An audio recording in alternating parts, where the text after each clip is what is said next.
Hello. Hey, everybody.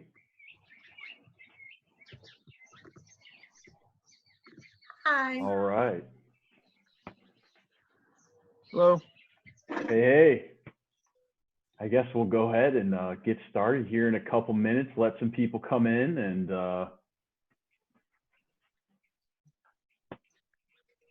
we'll get her done.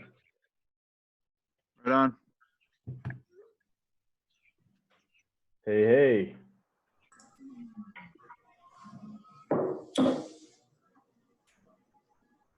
Morning, everyone. Morning. Morning. Morning. Hey, Bob. Hey, Tim. Hey. Hey. Bob, how many more people are we waiting on? I'm not sure. I'm just kind of waiting for stragglers here. All right. While we wait for stragglers, I'm going to go turn down SpongeBob SquarePants Sounds like a in the plan. background. One of the other things that parents have to deal with is stuff going on in the background, right?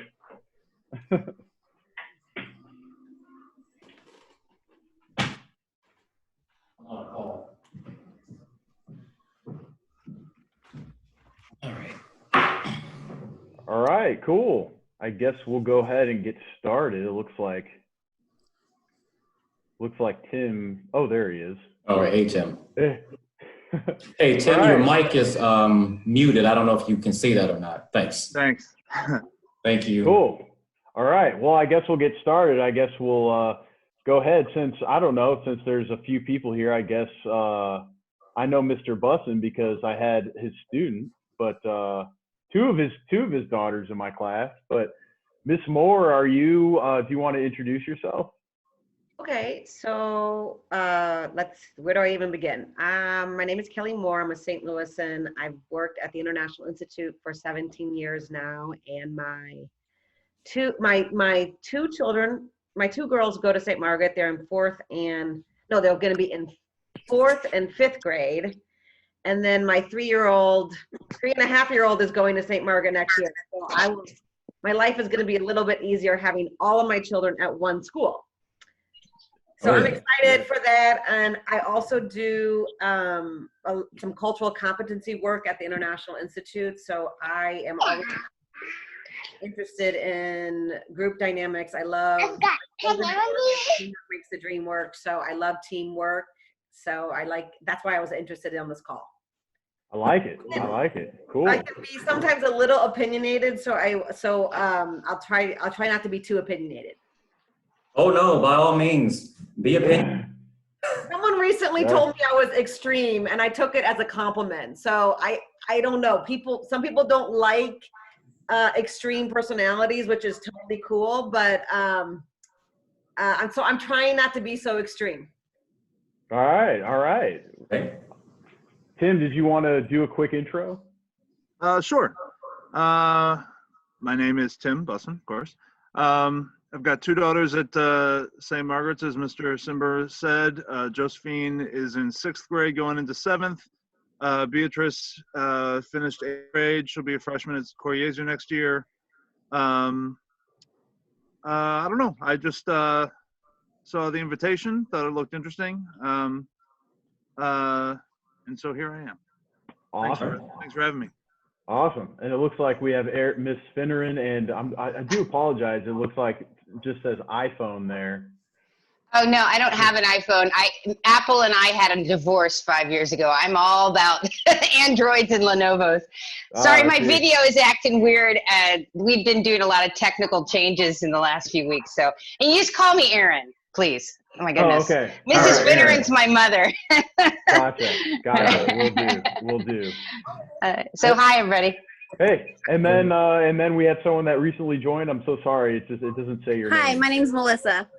Melissa. Okay, great. All right. So we got a good crew, and I am going to go ahead, even though I'm going to go ahead and do a screen share. We'll get started, and I'm going to go ahead and just mute everyone, just so that everyone just makes it easier. And we have some time to chat. I'll go ahead and unmute, and we'll go ahead and chat it up. So we'll do that. Cool. Do this. All right, and Dr. Harrion, he's my business partner for full transparency. So I'm going to keep him unmuted, and we'll do a screen share. And here we go. We'll tell you what we're kind of all about. See if I can do this screen share right here.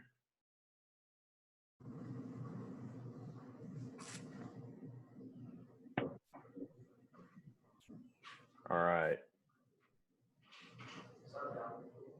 All right. Can you guys all see this? Yep. All good? All right, cool. All right.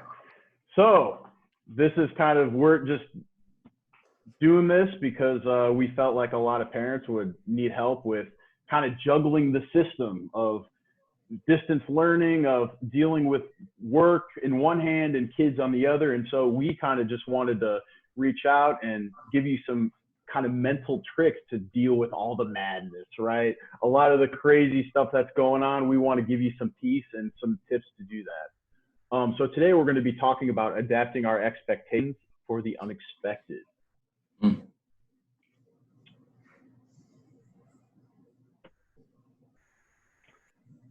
So before I let Dr. Harrion and kind of introduce our background, here's kind of one of the main tenets of sort of the philosophy that we kind of come from.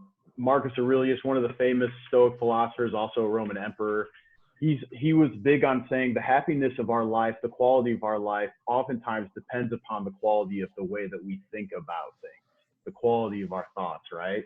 And we'll go dive deeper into what that means really soon. But just kind of as a primer, that's kind of what we're going to be looking at today. Mm-hmm. All right. All right, so just kind of a quick primer on Zoom, and then we'll get started. There's a lot of stuff with Zoom that people might not know about, with like if you click on the little participants button, and then there's like little hand raise things, and there's also a chat box. So feel free, if you at any time when you have something to say that you'd like to share kind of in a slide, if it's immediate, you can go ahead and do that. And also there's a chat box if anyone else has like rolling questions as everything goes on. But I will say that in a couple slides, there are slides that we kind of talk, and I'm going to unmute people and we can kind of chat about questions, our experiences, and stuff like that. So just know that that is on the way. All right, cool. Cool. All right, Dobby, you want to start off on this slide?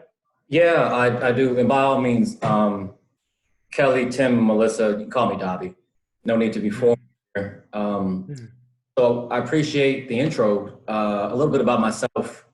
I've been in higher ed for about 20 years, worked in public, private, for-profit. And what I saw happening, or what I continue to see happening from K through 12 as those students transition into colleges, just this general lack of behavioral issues, disciplinary issues, issues that we hope to not have to deal with at the post-secondary level that we often do. It's no surprise. I've got a ninth grader, I've got a rising ninth grader, and a rising fourth grader. So the issues that I see at home are the issues that I see at school. And with this kind of background and with this kind of interest in helping our kids perform better in school, this philosophy just kind of found me. I fell in love with it. I found Bob, found out he was an educator too. So together we thought maybe we could take this kind of very old, ancient way of looking at life, if you will, and see if we can make it palatable for students to absorb and to implement maybe in their daily lives. So that's, as a parent, as an educator, and as someone practicing this new philosophy, we have found it extremely beneficial. So that's how we wanted to share with you guys. Maybe if you can leave today with a little more knowledge about how to look at things, some of the stress that you feel may, in time, eventually just disappear. But today, if we can get you to look at things differently, then great for us. Definitely, definitely. And I just want to add on to him. I am, this is my third year at St. Margaret, and I was at Parkway South Middle School before that for a year. And my background's education. I got my master's in education, but I got my undergrad in philosophy. And so a lot of these types of concepts that are used in the Stoic perspective that we're sharing with you today, a lot of that stuff is kind of like, it's my jam. It's my background. I really love to get into it. Yeah. Oh, and one really, more thing. Oh, I'm sorry. Yeah, go ahead. For all those who, this is not my background. I did not take a philosophy class in college.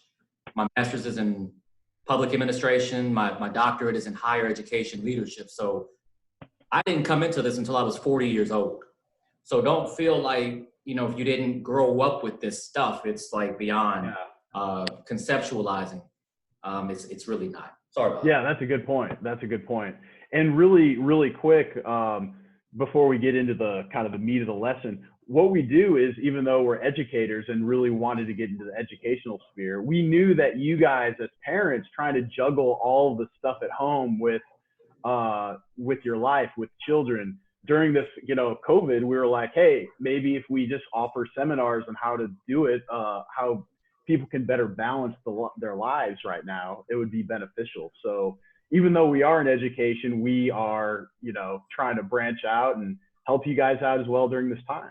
So as far as like therapy, the cool thing about Stoic philosophy and kind of using this as our medium for making these mental changes is a lot of the people that have developed these modern therapies, if you go to like, you know, a therapist, if you go to a psychologist, a lot of those psychologists use stuff that have been influenced very heavily by Stoic philosophy.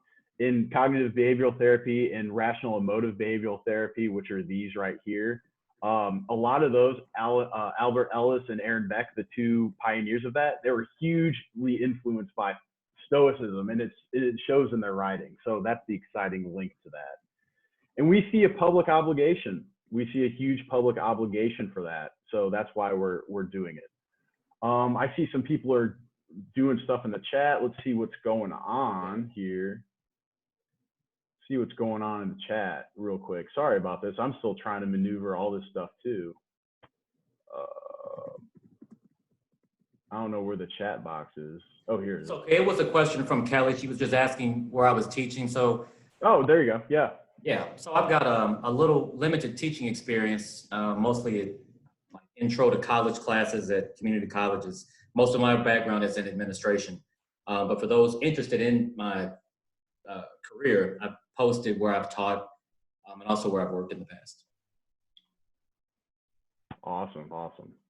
All right. Screen sharing is stopped. All right. Let's go ahead and continue this. All right. So let's get into the nitty gritty when it loads here. All right. So I've got a question while it loads for Kelly. Yeah. Kelly, and I'm only asking you this because I know you're trying to work on being overly opinionated, but this is the opportunity to be so. Yeah, for sure. Do you have any preconception or idea or information about Stoics? Like, I know this is not a new term, and I know we throw it around like, oh, you're being really Stoic. But I was just wondering if you had any kind of opinion or idea about what it means beyond just this kind of very blank look on your face. Let me unmute you real quick here. There you go. No, I don't have any. I know nothing about it. I mean, my education is more on international relations and cultural competency, and there's so many ways to do that. So the reason I take such an interest in this is because at the International Institute, I work with a lot of educators, and we're always bringing children and adults into the Institute to talk about refugees and immigrants. So I know nothing about Stoic behaviors. I mean, I don't know. I also have like this kind of love for therapy and meditation, and I'm curious as to why in our society we need to be told how to slow down. I mean, I'm pretty sure it's because we're such an instantaneous society where things are like thrown at us all the time. So there's this whole market for mindfulness, meditation. This COVID-19 is supposed to be so slow, but like as a working parent, I'm like, I don't know what day it is. So Yeah. Mm-hmm. So I was interested in this because of the title, like, and even when I filled out the previous like survey, it's like, if I would have filled that out in the morning, I might have not had good answers. Or if I would have filled that out in the afternoon, I would have been like, I don't know what day it is, you know? So like operating, like kind of changing your mindset to continue living is what I'm interested in. But I know nothing about philosophy. Okay, no, that's perfect, because neither did I, and neither did Bob before he found Stoicism. So perfect. You're in the right part.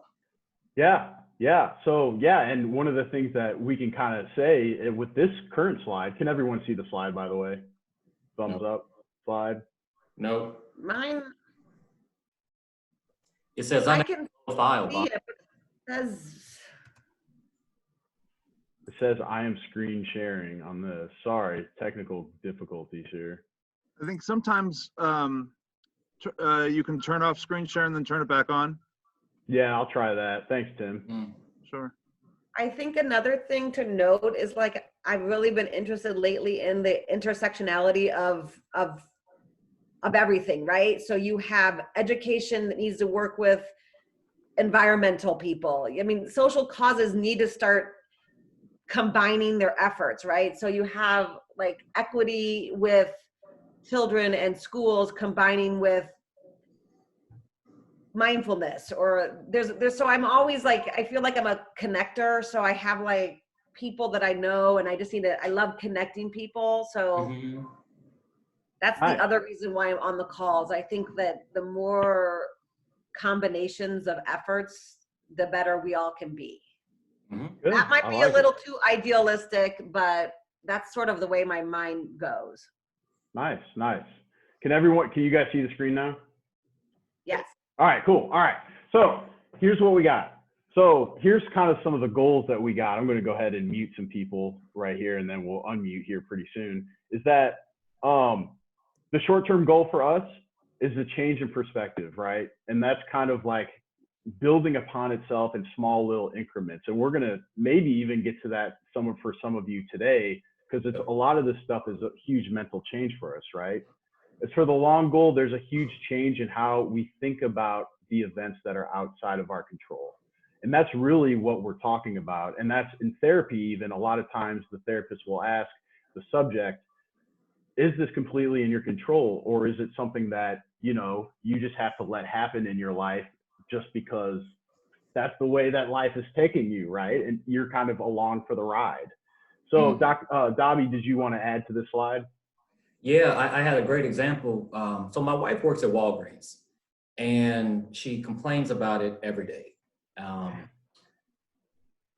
It's sad because I've been trying to work to shift her perspective, and the progress she's been making isn't really in the area that needs to happen before she can make this really concrete change in her disposition. So real quick, I said, what are the things bothering you at work? And she listed them. And then yesterday she came home and she said, I had a great day.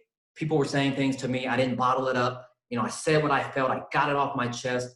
And she was really proud of herself. And I said, the goal of the short-term perspective shift isn't so that you can be brave enough to say what's on your mind and, get it off your chest without offending people. The goal is to not be bothered by what was even said to you. So the feeling of having to get it out of you, that it isn't even there. So this perspective shift is a very slow process that requires mindfulness, but it's an awareness of what you're being mindful of. It's a constant dedication to the mindful thoughts. And so what we're going to do is try to help you think a little differently during your mindfulness meditation. Because I've practiced mindfulness, it's great. But the problem sometimes is that we don't know what we're thinking about or how to think about it, or how to think about it for any longer than 5 minutes. So short-term shift, long-term freedom from even being affected by, well, really anything. I mean, that's the goal of the Stoics. This is the original self-help stuff, if you will.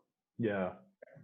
Yeah, and based on a lot what we got from Kelly mentioned the survey, one of the things that we got from sort of your feedback was a lot of times people don't even think about what's going through their mind. They're just experiencing what's there, right? And so we're going to kind of practice. We're going to slow down, especially with adapting to working from home. Slowing down, can we control the situation? What can we expect from this situation? Yep. So we're going to go into that. Any questions? Any questions? I just wanted to kind of get some feedback. Any questions so far? Dobby, if anyone says something in the chat, I don't want to like make sure that screen sharing is not destroyed here. I guess I'll unmute some people and, or I guess we'll just keep, yeah, go ahead, Kelly. I'm curious as to how, or maybe you, and I'm really am excited for this. And I just last night I was looking up meditation classes for myself to try to figure things out. But are you including like your unconscious bias in this at all? Because I think what Dobby said about this takes practice, right? And your example of your wife is so true. Like my husband and I parent differently, and I'm more of the authoritative figure, and he's more of the passive one. Fun. He's Irish, and we joke about him being Irish and me being German, and some of our cultural norms are pretty evident. Yeah. So that's fine. Like that's who we are, right? So my question really is like the idea of practicing this, and that you're on a journey, right? You're not going to be perfect at it, but that's very parallel to unconscious bias. And so both of those things are like very interesting. And how, my biggest question too is how do we engage people who have no interest in even accepting these things as a way to move forward? So that's a heavy question. You don't have to answer it, but it's a great question. We're going to answer it right now, Kelly, because it's a great question. It's the question we've been asking ourselves for over a year. I have dedicated the last probably year and a half of my life to this completely. And the unconscious bias, oh man, this is tough because you all are the first group of people who have taken an interest in any of this. My wife isn't interested. My mom can't stand to hear me. My kids are sick of me. I've run all my friends off. So how do we get people to take an interest in this? We start with the first 4 people or 5 people on this call. If we can get you all to at least see the possibility of this, we think that this could potentially spread. What we want to do is do this in schools. We want to do this for everybody. It's difficult, but it's doable. And the benefits far outweigh the cost. So I hope that this conversation is the first way to actually do that, Kelly, because I don't know any other way. The Stoics had this same problem. This was taught for 500 years. It was the #1 practice philosophical teaching for 500 years, and they struggled to get people to believe any of this. Like, it doesn't make any yada. So we're all on the same page and in the same boat. I get it. Yeah, Aaron, did you want to tag on to that? Hey. Well, I really am grateful for your dedication to it, and I'm eager to learn. I wonder, because it sounds like from what you're talking about, this could dovetail very nicely with what both Arsenia Tate and Emily Edgell do. You know, some of the same vocabulary, some of the same journeys as Kelly was talking about, the intersectionality of this, so that we can build on the good base, at least with the students who have had the privilege of mindfulness classes for so long at St. Margaret's. They have some of this vocabulary, even the Montessori kids. But I agree so much with what Kelly is saying about reaching out to people who don't even have internet. You know, we're so privileged. And I'm so worried about so many parents and children who've just dropped out, and how to reach out to them in some pragmatic, simple way that can help them as we said in the 70s, you all are a little younger than I am, to keep on keeping on. Used to be my sticker on my jeans, you know? Oh, yeah, With my earth shoes. So it was, you know, the 70s were hard too, people. And it was a dark time. And a lot of this positive, you know, cognitive behavior came out in popular culture, you know? And in ways where we would sing it and dance it together. So I know that sounds really idealistic, but I'm worried mostly about people who aren't like set up with Zoom and who don't even know how to get breakfast. Much less, I wanted to just, and this is for everybody, because these problems of getting this out will always exist. But here's the beauty of this. And I think a lot of the, so we all have mentoring programs, and we all know what a mentor is supposed to look like and do. And the beauty of what we're asking you all to do is that for people who don't have internet access, who don't have books, who don't have an interest in this, they're going to learn from you. They're going to watch how you respond to your kid constantly annoying the hell out of you, asking you the same 10 questions every day, because you're not going to react the same way. We are going to create, if you will, role models for society. So when you say, you know, this is very idealistic, it's out there, trust me, our ideas are way out there, because the issues don't go back to the 70s, they go back to Socrates. Yeah, I know. Time. So, you know, we understand that these problems aren't anything new, and solutions for them exist. They've been answered before. So I don't have a lot of time left on this call. Unfortunately, I've got to take my kid to school to pick up his stuff. And I do want to get into the actual meat of this, because Bob and I could talk for hours about this. This is all we want to do. Yeah. We do have a presentation to get through, so I'm going to stop talking. And Bob, if you want to pick up, that would be great. Yeah. And we'll definitely have more time so if you didn't get what you wanted to say, we'll definitely have more. Can everyone see my screen? Thumbs up? Still? Okay, I just wanted to make sure that was good. All right. So here's what we got. Here's what we're going to do today. We're going to kind of do some different assessments and some different kind of thought, cognitive exercises to sort of get us through maybe some of the stuff that we're talking about. So the first step that we're going to talk about today, from balancing home, right? We're going back to balancing how we're at home and balancing it with our kids, right? Is assessing of who they are. And Marcus Aurelius, I have my copy right here. Marcus Aurelius, one of his biggest morning routines is getting up in the morning and sort of reviewing with himself, what should I expect from my daily interactions with others?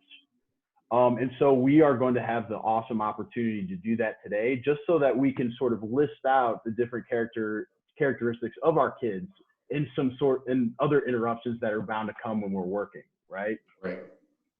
Did you, Davi, anything else to say about that? No, you know, I can comment on all of this stuff. Just keep going. Okay. And then, so the thing that he did was the premeditatio malorum. Basically, it's a Latin term. It has to do with anticipating all the positive and negative things that will happen during the day and sort of lessening the sting when that stuff comes into play with that. Yeah, you know what, I will make a comment. Hold on one second, Bob. I will make a quick comment. This morning, my son wanted to go play with his buddy up the street. My son is 8 or 9. And he was afraid to go to the front door and knock. And, you know, he was afraid of the rejection that might come. And so to this point, I said, look, let's think about the people who could possibly come to the door. Like, let's prepare ourselves for the inevitable, whether it be good or bad, to lessen the sting out of whatever comes, right? It's a slow way of accepting whatever comes, because you've thought about the type of people involved in what's happening. So it's really just a mental way of thinking, these people are nice, or these people are rude, or these people are jerks. Whatever they are, I'm prepared to deal with them. So my son went back to the door, he knocked, no one answered, but he didn't feel as bad as he did prior. So eventually the fear of knocking on the door will just not be there, because he knows the type of people that answer doors, all types. So Yeah. that's what Marcus did every day to prepare himself, because he was a Roman emperor, all kind of power. He could have done whatever he wanted. But as a responsible person and wanting to interact with everybody and not ostracize people, he mentally prepped himself for the world on a daily basis. Yeah. And also, just to kind of go along with that, after we sort of assess, using one of the most popular Stoics of all time, Marcus Aurelius, his kind of routine, the next step that you're going to do is you're going to assess yourself and how you react to these different things. How can you better prepare yourself to lessen the sting of all these distractions, all these crazy, right? All these needy kids around the house that need you in the time when you're on a meeting call, right? Or you're trying to make the sale, or you're consulting with someone, right? So that's really one of the big things we want to do. Two of the kind of the tips that we wanted to give you from Stoic wisdom is the building of the capital. I think Da Vinci, Rome wasn't built in just a day. So it will take time. It's kind of that long-term shift that we have to look at, as well as those short-term. And also, if you can begin that assessment process by removing some of your own preconceptions, it will help ease your way into this way of thinking. Yeah. Yeah. And also, nothing new is under the sun. One of the big kind of coping mechanisms that cognitive behavioral therapists and Stoics use is a lot of times stuff is temporary, right? Your workday will not last forever. You will be off at 5 or whenever you're done with your work. It is a temporary thing and nothing new. This is not new. You've been working with this for a long time. It's just, we're taking sort of our expected work schedule and adapting it to stuff that we can't control. Yeah. So that's that. And also, one more thing before we move on. The point I want to make also is that your kids' behavior isn't new either. Even if your kids are like becoming these strange new people, it's not that you haven't seen these people before. You've seen them. They just may be the other kids that you didn't want to deal with in the classroom, and now they've managed to find their way to your house. So their behavior is not new. The bad language they use is not new. The sneakiness, the deceptiveness, their good manners, like none of this is novel. And so thinking about it in that way constantly will ease whatever comes after the fact. Yeah. I hate to do this. I've got to get downtown. We've only got about 3 more slides or 4 more slides left, people. Bob, I hate to cut short, but I got to go.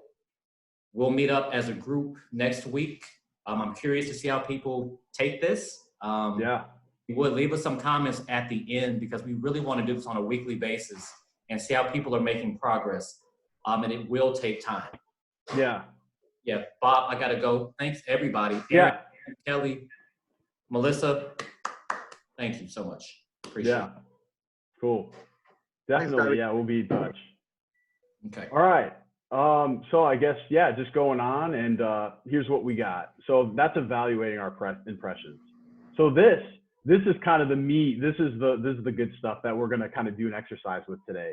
So the third step in our kind of daily walkthrough today is we are going to mentally prepare ourselves with an exercise that kind of deals with our own kids. So like for me as a teacher, every single day I wake up, I have to think, I think about all the different students that I'm going to interact with, their personalities.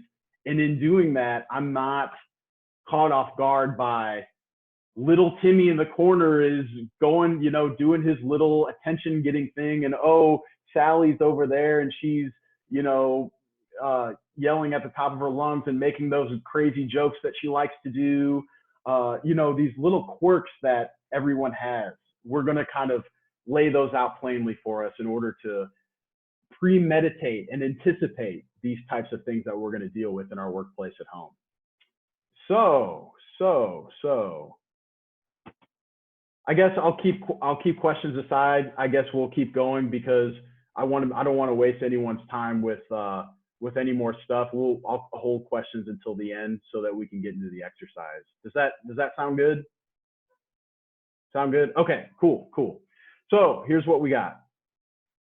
let's get to work. So if you have like a little pad or a paper, I think I try to prepare people by sending an email to prepare, but if you have like a pen or a paper, or nice, I see Kelly's got one. I see all the good stuff. Tim's holding up a pen. He's like, I got one, man. We all got that. So let's go ahead and get to work with our exercise today. So this is kind of a Mad Lib that we created to help us go through our characteristics of our children. So if you want to do this, you can write it out. You can just do at the top of a page, my kids, colon, and then put bullet points under with all their personality traits. That would work too. However you want to make a list of who your children are and sort of their personality, right? And again, be brutally honest, because there are qualities of our children, but a lot of us know there's some stuff that can really distract us and really get us, kind of churned up, right? Especially when we're trying to work. So I'm going to let people go through this and kind of list out for their different children, different personality traits that they have. So today, as soon as I'm seen or available to answer a question, whenever your kid thinks, oh, my parents surely aren't working and doing anything important, I will be met with children who are, and then you will list out how they would react. How would your child typically react to you if they needed you, but you were busy, right? And then knowing this and having seen it before, maybe not with Corona, but previous life experiences, or even done it myself, I will not be surprised, frustrated, or angered by their behavior, but simply correct it as to prevent them from doing it any further. So this is just kind of a realization that we should not be caught off guard by this. And I'll give you some time to write. I see some people frantically writing down with their pen and their paper. So that's good stuff. And the more specific and the more honest, the better with this.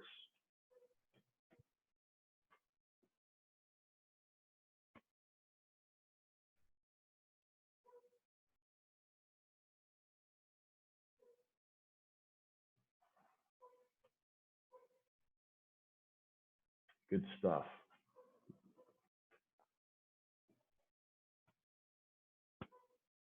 Take about another minute or so, and feel free, if I keep going and you still have some ideas, feel free to keep writing. That's always a good thing.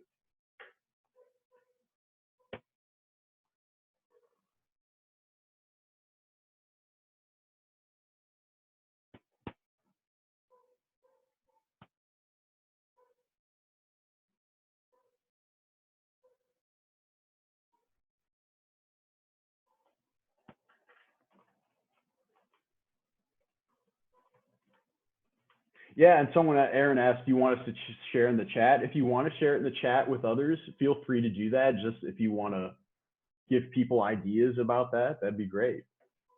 So if you want to say, hey, my kids, here's my example, if you want to share, that'd be awesome.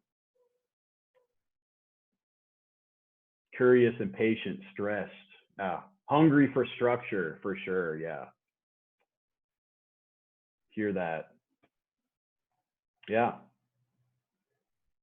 Cool. All right. So I'm going to go on to the next step.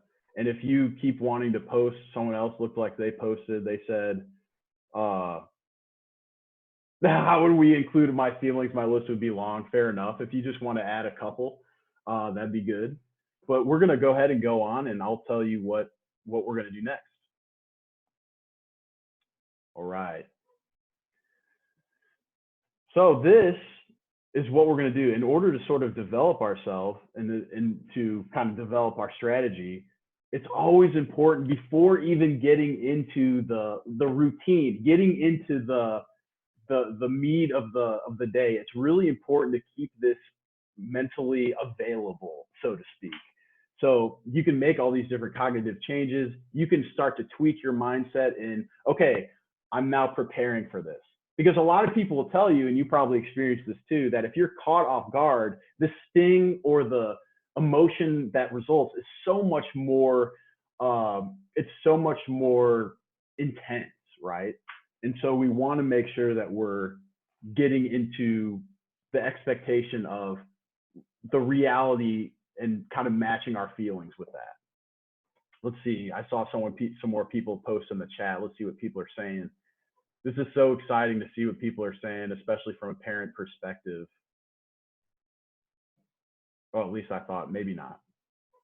But yeah, Seneca, another one of the big Roman, not big, well, he was Roman, but one of the big Stoics, he said, anger, if not restrained, is frequently more hurtful to us than in the injury that it provokes. So that's kind of one of the guidelines that we're trying to do there too.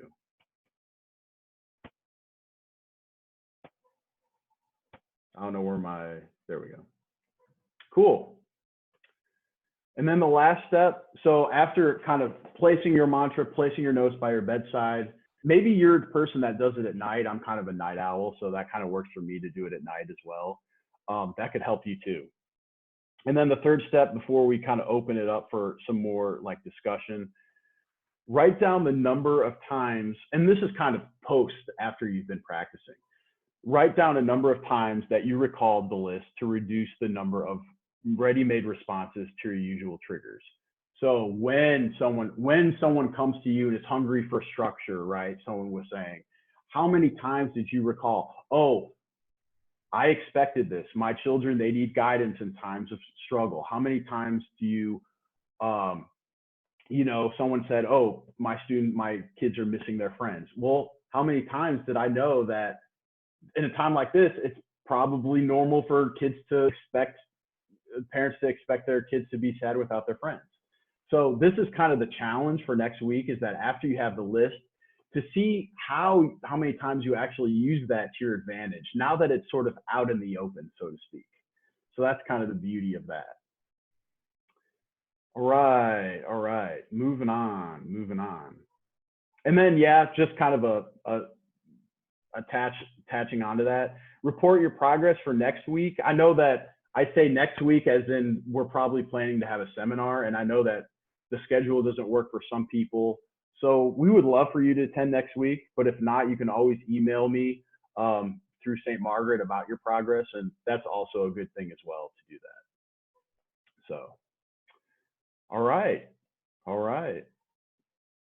So I just kind of wanted to open it up again, and I'm going to unmute people that want to share sort of either their characteristics of their kids or just how they plan to use it in preparing for all these different crazy things that our kids bring to us.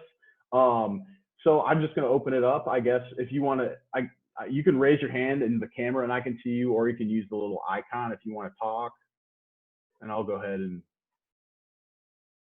unmute some people. Kelly, is that a hand? Oh yeah. Hey.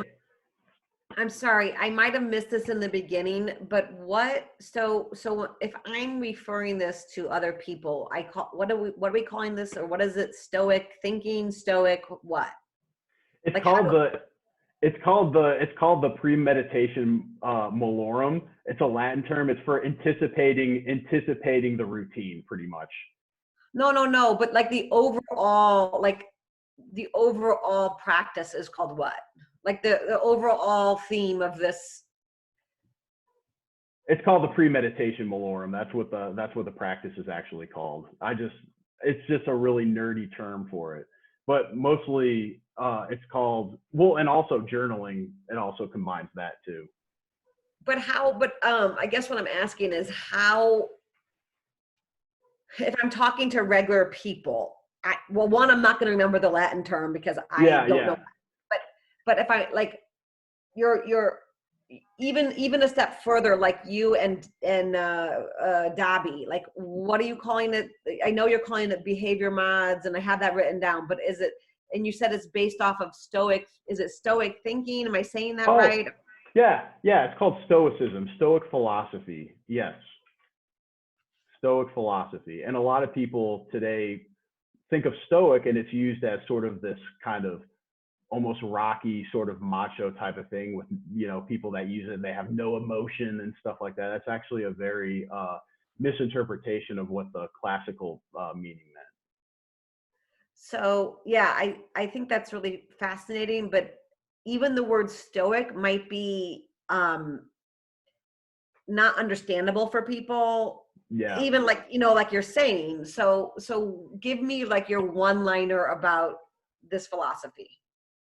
The philosophy is basically trying to take what is within your control and do what you can with it, with your cognitive mind, with your outlook, pretty much.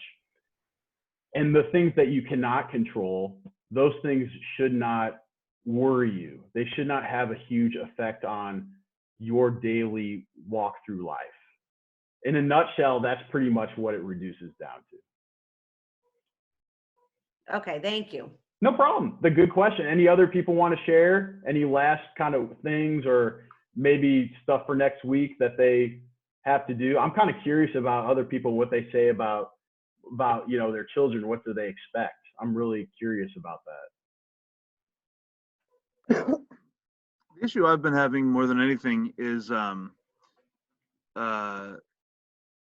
know, being holed up in the house. Is my girls have been like occupying themselves mainly with like their the computer, and I think, not that I didn't know this before, but it's helpful to reflect on it, that I need to, you know, like at night, like you say, prepare to give them a little structure to, because I end up getting annoyed because they get preoccupied and they aren't helping out, and I have to like force them to find other things to do. So I think, you know, having a plan going into the day for doing that, giving them a little more structure, which is I just don't do a very good job of it, is probably a good way of handling it. Yeah, Tim, thanks for saying that. And actually, next week, I'm going to put the slide up. Next week, we're actually going to, now that we kind of have the mindset, we're going to get into the practical, how to set boundaries, how to sort of do that. And so I think that that'll be pretty beneficial too. So. Cool, thanks. Yeah, no problem. Yeah, anyone else before we go on? Yes, Mr. Sontag, yes. Yeah, it's Mike, it's fine. Hey, Mike. I agree with Tim. We have a lot of the same kind of struggle with, it's kind of, I mean, I've been trying since this started to get, you know, various forms of structure in place, and we're not a big structured household, which is maybe the problem, that, you know, we don't naturally live like that. But where I have more conflict with the kids is where I'm trying to be more controlling in that way. And when I back off and let go, we have a lot easier time in the house. Now, that means that they are on their screens way more, and they're just kind of freewheeling and doing their thing, but we're not fighting all of it as much. And so I'm definitely struggling with the balance of, I see that where the structure could benefit them if they let me, but boy, do we just butt heads on it a lot. And I mean, that I think every household's probably unique in its setup. I mean, I've got 3 little ones, and so that's, you know, would be different than somebody if they have, you know, kids that are even 8, 9, 10 or middle schoolers or that kind of thing. So it's probably dependent on each household, but that is a struggle for sure. Yeah. Thanks, Mike, for sharing. Yeah, definitely. I can hear that. And one of the things, kind of as a preview for some of the practical stuff, one of the things, if you have multiple children, that I like to do in the classroom, and this is kind of getting into the teacher experience right now. You're welcome for that. I know that that's kind of secretive a lot of times.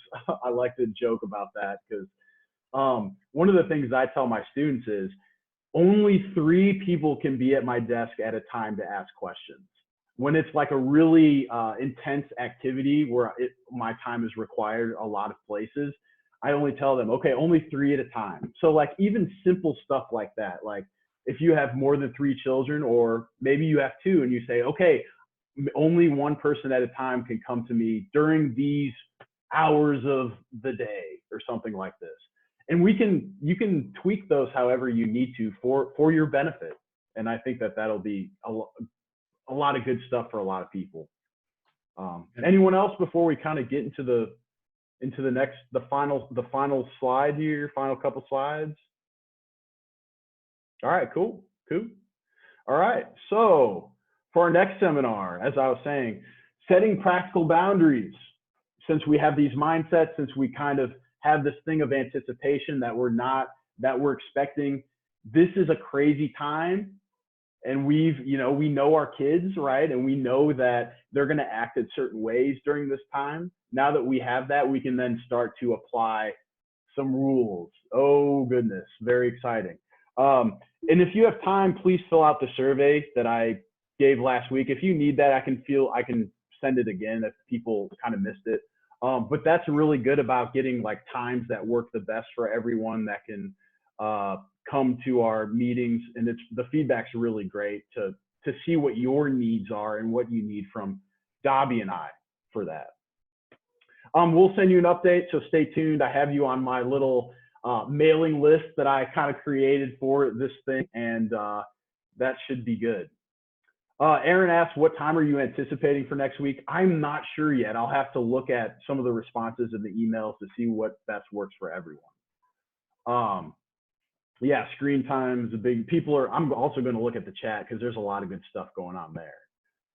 Let's see. So here's our handles. If any of you are interested in reaching out to us, again, Behavior Mods, we wanted this to be a student-centered thing and get into schools and, increase the graduation rate in high schoolers and, urban communities. And we're really trying to get into that. But again, you guys need our help too during this crazy COVID thing. Parents are really in need. So this is why we're doing it. And if you ever want to reach out to us on social media, those are our handles right there.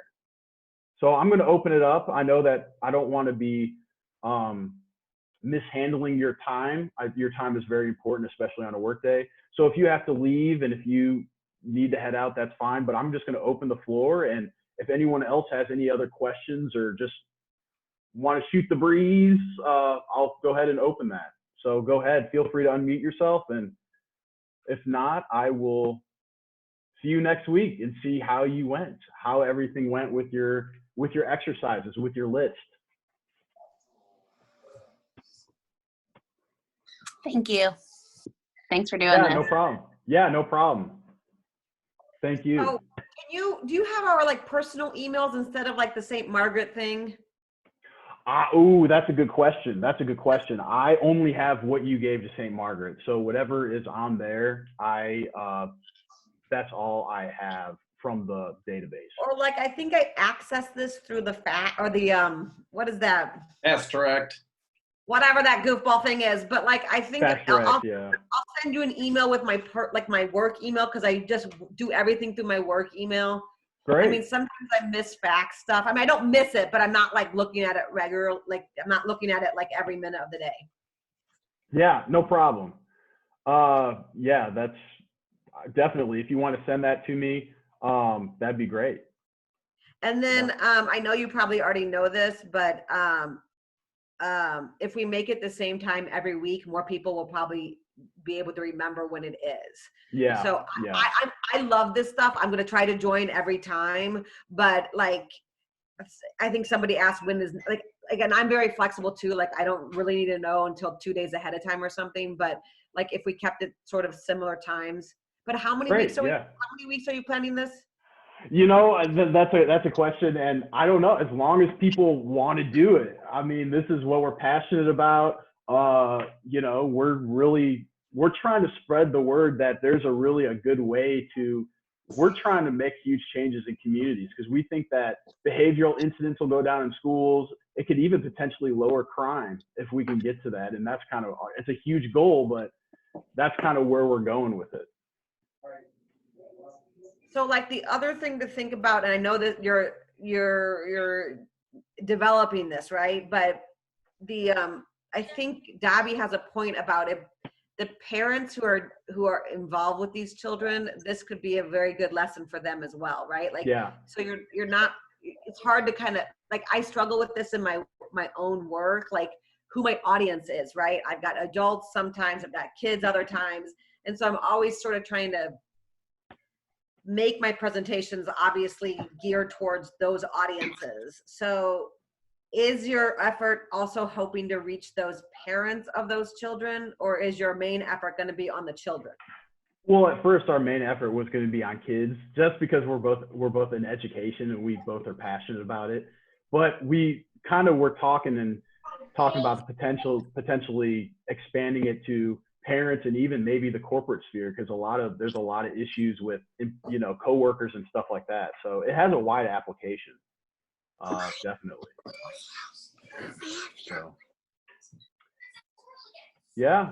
All right. Well, if no one else has anything to say, I guess we will stay tuned, and I will send you those emails, and I will let you know what's going on. And I want to know, and I'm curious about how you guys are going to use that list.